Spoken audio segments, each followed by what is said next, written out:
Antonio. Muchas gracias, Marcelo. Voy a ser efectivamente muy breve. Creo que el seminario fue lo suficientemente rico como para que nos podamos ir con muchos aportes, con muchas preguntas y también con renovado, digamos, al menos creo que esto cumplió una función. Este seminario yo quiero felicitar particularmente al equipo que estuvo a cargo, porque creo que fue si bien es un cierre, una etapa, plantea como un nuevo escalón en este proceso de instalar en la agenda pública, desde distintos ángulos. Y ahí hay una cosa interesante, cómo nombrar este asunto, ¿no? ¿Cómo nombramos este asunto? ¿Desde qué lugar? ¿No? Porque tenemos un problema, pero también tenemos algunos desafíos. Y me parece importante que en este sentido, quizá Santiago lo planteaba al pasar al comienzo, y voy a volver al principio.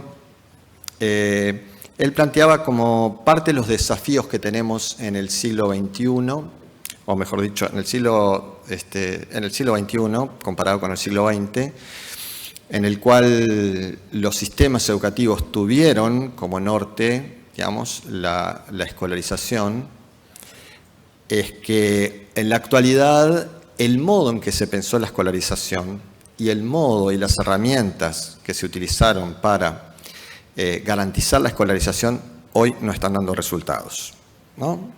Es una primera constatación, digamos. Han cambiado las cosas y es lógico que así sea. El principal instrumento que se utilizó, si ustedes recuerdan, el Decreto de Ley de Educación Obligatoria, disculpen la referencia, de Varela, de 1876, establecía, digamos, la obligatoriedad de la educación.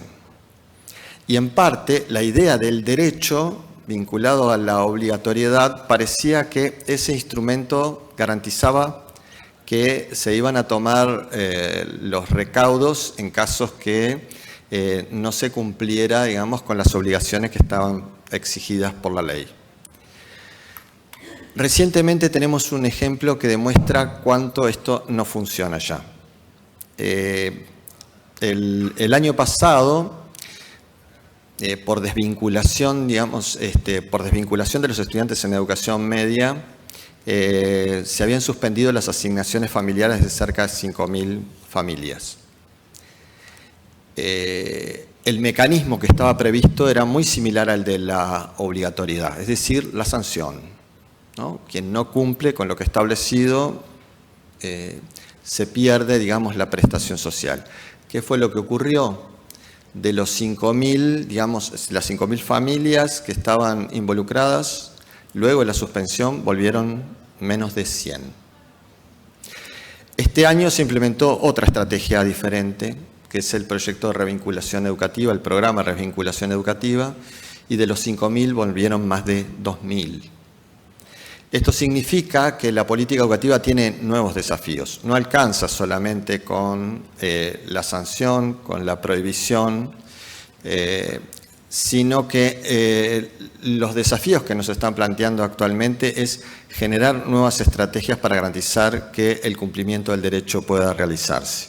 Esto que puede resultar bastante obvio, creo que nos interpela porque nos está obligando, por ejemplo, a revisar algunas resoluciones y algunas reglamentaciones. Por ejemplo, el mecanismo que teníamos para garantizar que los estudiantes estuvieran en los centros educativos era, ¿no? Durante mucho tiempo, durante todo el siglo XX, si los estudiantes tenían más de determinada cantidad de inasistencias, perdían el año. La pregunta hoy es si efectivamente ese recurso que los sistemas habían desarrollado hoy son suficientes como para garantizar que efectivamente esto ocurra. Y no lo están siendo. Y tenemos que ser creativos. Y en este sentido, yo celebro, digamos, que tengamos este tipo de instancias que colocan, por un lado, esto de poder pensar los grandes desafíos que tenemos como sociedades contemporáneas, donde se están modificando los modos de habitar las instituciones, pero también poder pensar las particularidades que tiene el caso uruguayo. Uruguay tiene algunas particularidades, como ustedes ven, Paula lo presentaba recién, si nos comparamos con Chile, por ejemplo, después de la pandemia recuperaron en forma significativa y vienen recuperando los niveles de asistencia previa.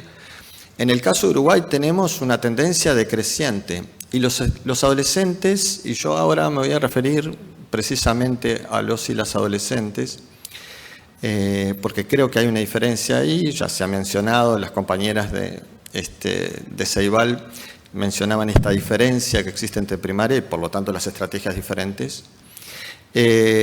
Nos están diciendo algo nos están diciendo los estudiantes, algo nos están diciendo los adolescentes y me parece que el desafío principal que tenemos como adultos es poder entender qué es lo que nos están diciendo con su no presencia. Y a mí me parece que comparto lo que planteaba Carmen al principio. Creo que los recursos tecnológicos son muy importantes, como se han visto, para generar instrumentos que nos ayuden a pensar cómo intervenir. Pero hay algo que es insustituible, y es la presencia de los adultos. Y quizá parte de los problemas que estamos teniendo tiene que ver con esto de cuánto estamos presentes los adultos para acompañar el proceso de las trayectorias de nuestros adolescentes. Ahí me parece que tenemos un desafío planteado como sociedad y también de estar a la altura de la situación.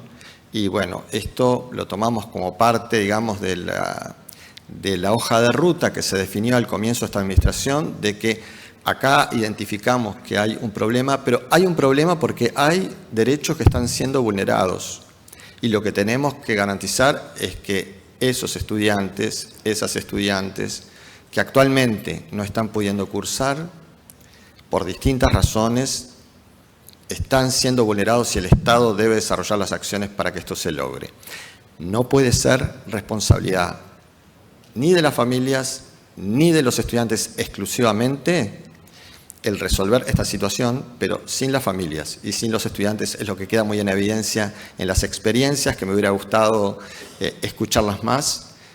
Sabemos que no es posible que podamos resolver esto, porque lo que tenemos entre manos es la educación de las nuevas generaciones. Así que, bueno, muchas gracias, no me extiendo más, esto sigue en la tarde, hay para más, vamos a seguir encontrándonos, así que agradecerles por la escucha, por la paciencia y por la participación.